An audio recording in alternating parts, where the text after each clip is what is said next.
Thank you. Hello. Hello. Does this work? Yeah, I'm Pete. That's Joel. Hello. This is a stage. That's, I guessed, 012. Is that correct? Pantone reference? Anyone? I'm a nerd. Did he get it right? I think so. I checked. Wow, that worked. Hurrah. Okay, so hello, I'm Joel. And I'm Pete. Pete doesn't wear glasses. Does. I always wear this jumper, or this style of jumper, and I always wear this shirt. You'll see it coming up a lot in the presentation. I really mean it. It's going to happen. We're going to be talking about 4 things today. We're going to talk about the 5 things that we've learned over the last 5 years. We've got a pair of case studies for you. We're going to start with a case study about a project called Divide by Zero, which was a dance project we did 2 years ago now? 2.5 years ago. Yeah, we're actually going to do it again in September at the Stedelijk. So yeah, come and see our dance moves. He's a great mover. Thank you very much. We're going to talk about our inspiration as well, and then we're going to finish up with a case study about a project called Semantics that we've been doing for the last couple of years. So 5 things about Hellicar and Lewis. It's 5 years now, so that's our first technical mistake. Sorry. That's the only one. No, that was kind of both our fault. That's fine. This is the start of the 5 things of Hellicar and Lewis, right? We like to make loops. We like to make feedback loops. We like to make loops between people, places, and technology. And this all started with the work that I did before I set up Hellicar and Lewis with Pete. This was in 2006. I did a project with a company called United Visual Artists where I was working at the time, and I went on the road with Massive Attack. And I spent a lot of time writing software to control this screen that you can see behind me. Is it possible to mute the music? Just mute, thank you. And what we did on that project was using a lot of audio reactive software. So I was writing software that would take the audio signal in and then produce visuals as a result of that. So the band could literally play the stage. But there was a moment every night when I would turn all the lights on the stage to be controlled by a single microphone by the lead singer, and he would point the microphone at the crowd, and then when the crowd went crazy, the band would go crazy, and the stage would go crazy, and the crowd would go more crazy, and the band would go more crazy. And this feedback loop that was enabled by this technology, very, very simple technology, made me realize that that was something that I was very interested in doing. We started our real work with feedback loops as part of Hellicar and Lewis with this big project that we did in 2010 called the Hello Wall. And this was a big project for us, but a very small budget. And what it was a screen that was projected onto a building in Wembley in West London, and you could tweet at it commands. So you could tweet it a color, you could say bigger or smaller, and you could tweet it a shape as well. And this was then projected on the side of a building with a real-time simulation of these shapes. So you could literally tweet at a building, and you would see the result happening in real time. And we installed this in a pub. It was opposite a pub, and in the pub downstairs there was, a classic English pub. And there's all these guys in there going, what a fucking waste. Fucking bollocks, spending 10 grand on fucking art, waste of fucking money, there's kids starving on the streets. Totally questioning and completely thought it was a load of crap. But then we went back a week later and they all had Twitter accounts. They all got Twitter they'd accounts. Be out there smoking cigarettes. Be like, Chelsea, now Arsenal, yeah. fucking yeah. So it's kind of worked. But one of the things we did realise with this was that we kind of gave this installation its own Twitter account so that you could control it.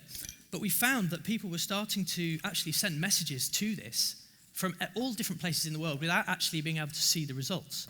So just the thought of being able to have an effect on something somewhere and somewhere else in the world was encouraging people to do something. So we decided that we should actually complete that loop and try to actually send something back. And that's what we did with the Hello Cube, which is the piece that was installed in the turbine hall of the Tate Modern last year and actually just been installed yesterday in the Stedelijk. Did I pronounce that right? Yes, first time. All right.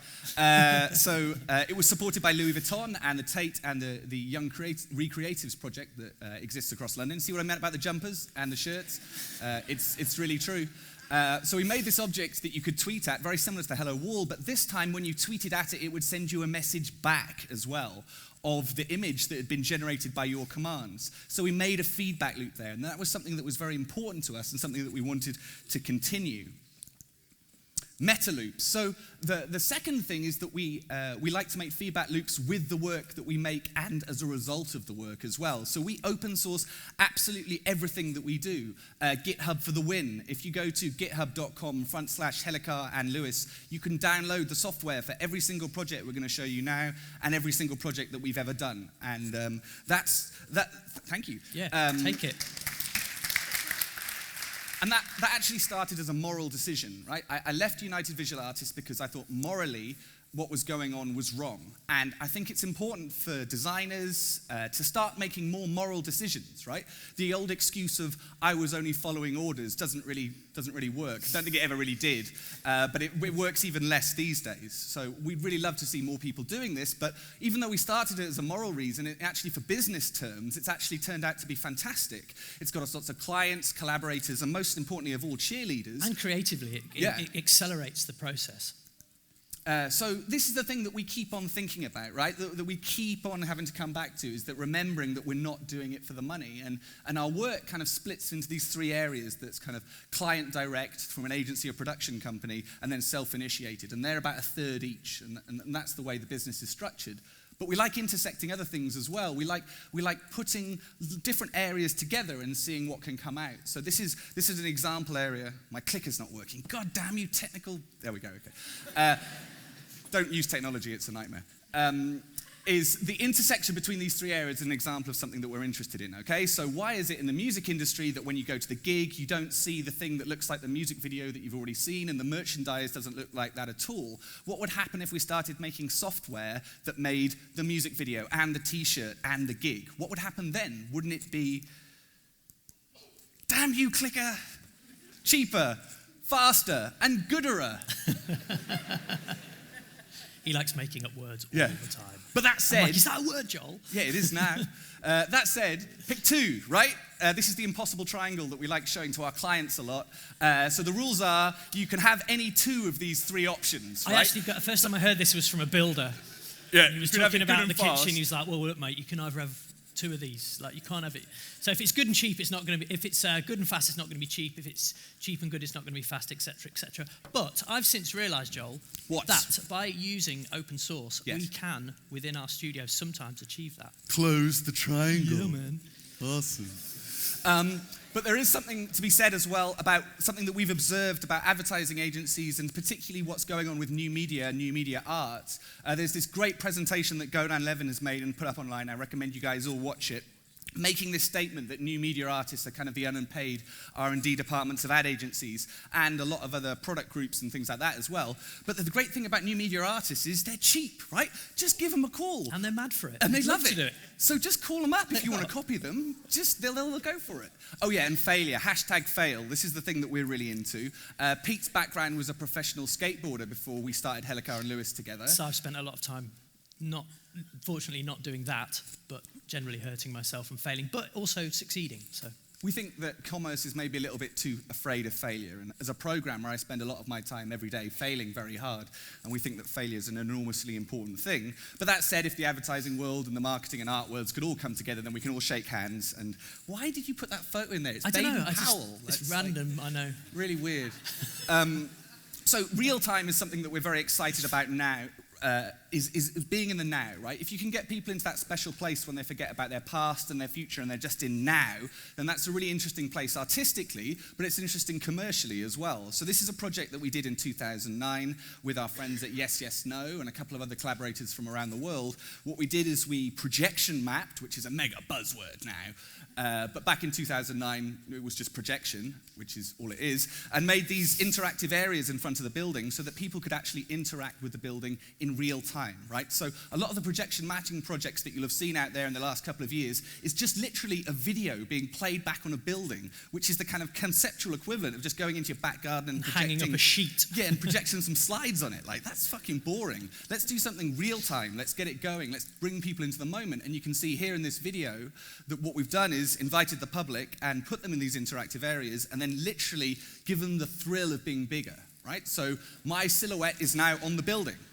And you don't have to explain why it's interesting, right? We see so many interactive projects. We see so many interactive projects where you go in and there's like a plinth and it says, do this. Download this app. Yes, get this app or turn on your Bluetooth or whatever.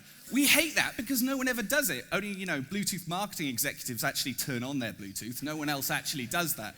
This is the kind of response we want, right? This is the kind of relationship we should be having with technology. It should be effortless. It should be joyful. It should be based around your body.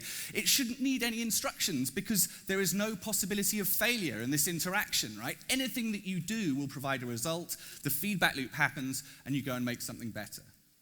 So here you can see monsters up there. Kids love it too. Yay. And I think there's some grannies coming up in a second as well. Always got to get a granny in your... Come on, grannies. Always got a granny in your film. It always Yay. helps. Yay! It works. Okay, this was a big commercial project that we did 2 years ago now with Coca-Cola. They came to us and they said, we've got a music event happening where we've got the incredible Maroon 5 coming in to do a 24-hour... Yes, we love Maroon 5. They're great. No, we don't. Well, we love all of Maroon 5 apart from the lead singer, because he was trying to have sex with everything. Yeah, he was trying... Yeah. Everything. But this guy's super cool. That guy's really nice. He's really nice as well.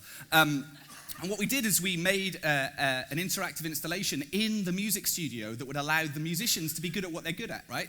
They're good at making music, so don't make them go around the corner to go onto laptops or something like that to tweet to their friends. Let's make an interactive projection in the space with gestural control, very similar to Minority Report, that allows them to interact with their fans in real time, but also make a software system that allows us to broadcast that to the world. So you can see here, Mark Ronson is tweeting in to say, I think it's time to go to the flat 5 chord combination. I don't know what that means. But you can see here that they were interacting with it in a very natural way, and we were broadcasting out to the world as well, so another feedback loop. So this is the first of the case studies we're going to be talking about today. This is a dance project that we did with an amazing lady, Nina Umnikov. We get a lot of emails from people going, hey, I've had this great idea, can you help me do it? Which usually means, I've had this great idea, I've got no idea how to do it, can you just do all the work? Which we normally say no. We normally say no. Nina was completely bonkers. She's so crazy, we loved her. Joel was particularly attracted to her. It was kind of a love-hate thing. Like, it's just, I don't know. It got to the point where eventually he was like, can you call her, because I just can't I couldn't talk to her anymore. I'm going to do my very bad French accent impression now. So if there's anyone French in the audience, I apologize in advance. She phoned me up and said, Joel, I want to hypnotize all my dancers. I want to find their most innermost desires, and then I want to make a dance out of them. And I was like, that sounds mental, Nina. Let's do it. So she started sending us emails. So I'm just going to read it off. Nina, my field of vision is changed. It has now a vertical shape of a flame. Actually, I am this shape. I am moving like an undulating flame very quickly. I am moving at the speed of vision. If I am looking to a point in space, then I am already there. It's kind of masculine, though. Look, okay, to the room. I've got a future in stand-up comedy, if nothing else. And she would send us emails like this every day as well. Like, Nina, what is that? And working with one of the beautiful things, this idea of intersections and working with different people, working with the dancers and working with the choreographers, the way that they kind of communicate their process. So things like muscle memory. So we would be working with the choreographer, with Nina, and working with the dancer, and she would correct the dancer. The piece is about 20 minutes long, and say, okay, about 10 minutes, instead of doing this, do this. Instead of doing this, do this. And she would be able to kind of perform the dance as it was previously.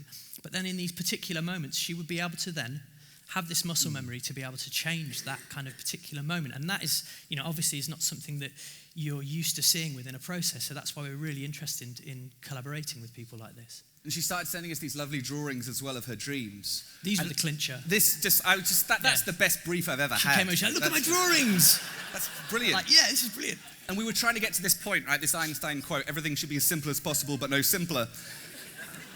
This is a video of a rehearsal that we did very early on. And this is, I'll just explain technically what's going on, is we've got a camera filming the dancer, an infrared camera, so it sees in black and white and into the part of the spectrum that we can't normally see. And what that means is it can't see the projection. Right? So normally, if I don't know if you guys ever tried it, try pointing a video camera at a TV screen and it makes this crazy kind of psychedelic infinite loop. Like a 70s pop video. That goes on forever. And obviously that's not a very useful thing if you're trying to do a dance piece, to have like an infinite tunnel going on in the background.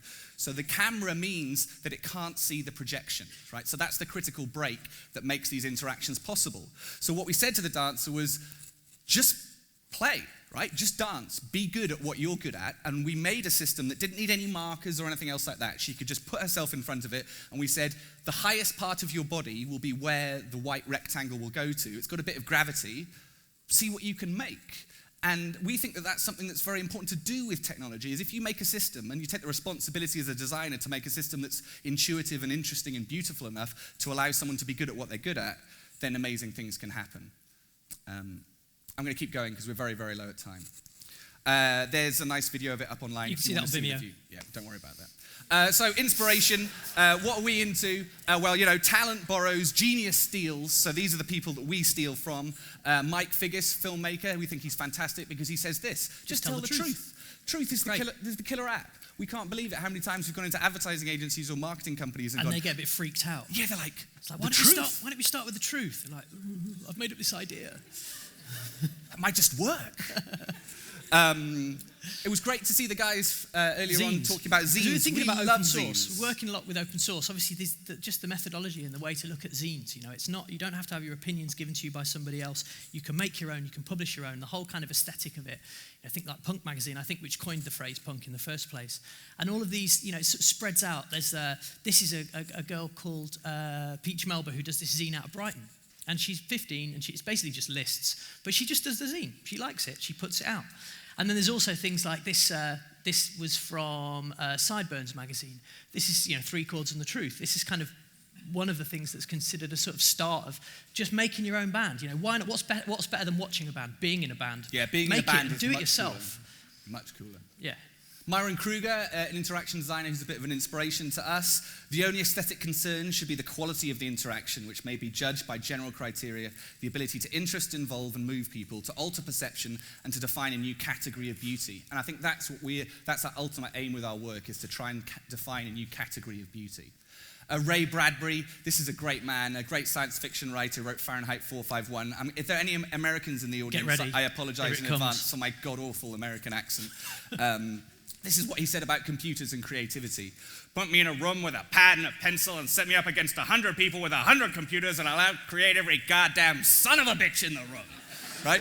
It's true, though, right, that we are staggered so many times, these people doing digital work, and all they do is do work on computers. Yeah. Doodle, draw. Stop. Have an idea. Mess up. Go crazy. Ollies. I've skated for 25 years, still skate now. It still hurts. But the ollie, as a thing, was passed on. It's kind of this, in the same way that open source is kind of, you make something, you put it out to the community. Same with the ollie and same with skating in general. That sort of has led to the explosion of skating as a thing, just through this one technique. And just this idea of the possibilities the ollie brought were so exciting it was hard to sleep sometimes. I know what that feels like. Actually now, working with Joel and working in our studio, I sometimes get that feeling too. Sometimes through nervousness, but sometimes just through excitement, just because you know that there's so much you can actually make. And it develops and develops and gets more and more impressive. Why the Lucky Stiff is one of our favorite coders and programmers of all time. He's absolutely amazing, aka Jonathan Gillette. If you guys want to learn how to code, his tutorial, A Wise, Poignant Guide to Ruby, is a hilarious comic and also a great book to learn how to program. And he said this great quote: when you don't create things, you become defined by your tastes rather than ability. Your tastes only narrow and exclude people, so create. Johnny Rad, one of Pete's favorites. Oh yeah, he was in a really old skate video back in the day, and he talks about having fun is an art, and you have to develop and understand and respect it. And it's this idea of, I don't know where I heard the quote, but the quote was, liberation at work is liberation from work. But I think, and that's a really nice place to be, because then you don't feel like it's the drudge. You actually feel like you have some kind of reason to get up in the morning. I mean, I'm not a depressive, but it's nice to actually go and feel excited about the day. Bruce Nauman is one of our favorite artists. He made this incredible piece called Going Around the Corner piece, and this is a real inspiration for me for what I want to do with technology. I don't know if anyone's seen this piece before. It's basically 4 cameras and 4 TV screens, but the camera on that side is connected to that TV, so as you walk around, you're just seeing the back of your own head just go around, right? So no matter how fast you run, you can never catch yourself. Ever, right? But it's a beautiful artistic statement, right? A beautiful statement about the nature of reality, we're all going to die, where are we going to go, all these huge things. But he did it by putting together these pieces of technology and putting them into an arrangement. But he didn't have to understand how the technology worked at its most basic level. He just had to know what it did, like black boxes almost. Okay, we have 2 seconds to go before the end of our presentation. Done. But I'm going to go on to our case study about semantics. Please give me 5 minutes, please. 2.5. Okay, Swift. Thank you very much. We'll be quick. Okay, we're on the autistic spectrum. As are you. Yes, you are. Everyone It's a spectrum. It's a spectrum. It's a spectrum. It's a rainbow. It's beautiful. And the reason we got into this project is because we went to a lot of autism conferences and we saw a lot of people selling this technology for therapeutic purposes. Terrible software. Horrible terrible software. kit for loads of money. Yeah, it would be about £2,000 worth of computers and they'd be selling it for 20 grand. And I'm sure there's a pretty special circle of hell reserved for those who rip off disabled children. Yeah. So we decided to destroy their businesses right there and then by giving it all away for free. So semantics is a tool for self-expression, and we actually took some inspiration from the children that we've been working with over the last couple of years in South Wales. They started making these beautiful drawings for us. This project's in the Stedelijk as well, so if you want to check it out. Yeah, you can have a look there. This is one of the children testing it for us. We love this girl. This She's is fantastic. a young lady called Olivia, who was really, really kind of quite forthright with her opinions. So you'd go in and you'd say, "Hey, how you doing, Olivia?" And she'd be like, "I'd be better if you guys weren't here." And this is her using the iPad app. And we'd be like, "What do you think of this?" She'd be like, "It's rubbish." But like totally there. Like really in the throat, totally in it. So she was fantastic. We really wanted to take her to advertising meetings and just to cut them all. Rubbish, quick. rubbish. Yeah. You're all fired. Get out. So Pete made these amazing art-directed pieces. So what we're trying to do was make an interaction that would work on an iPad and on a large scale with a projector and a Kinect. You guys can go and try this out at the Stedelijk Museum. Trying again to get that right. A bit worse that time, I think. But I just wanted to leave you guys with this video.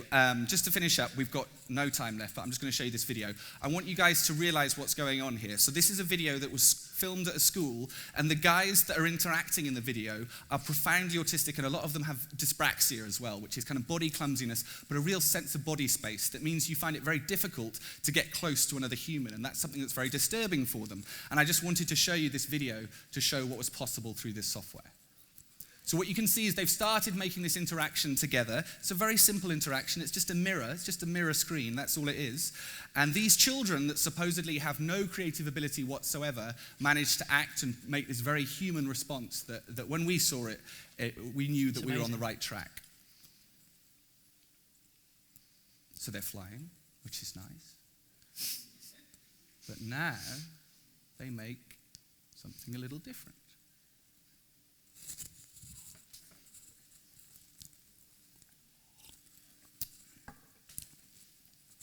They made a face. And they weren't prompted to do that. They just made it. And then they added emotion to the face. They made sad face. A sad face. So this is the thing we're excited about. The possibilities of technology to change how people relate to each other, the world, and the space around them, and each other. Thank you very much.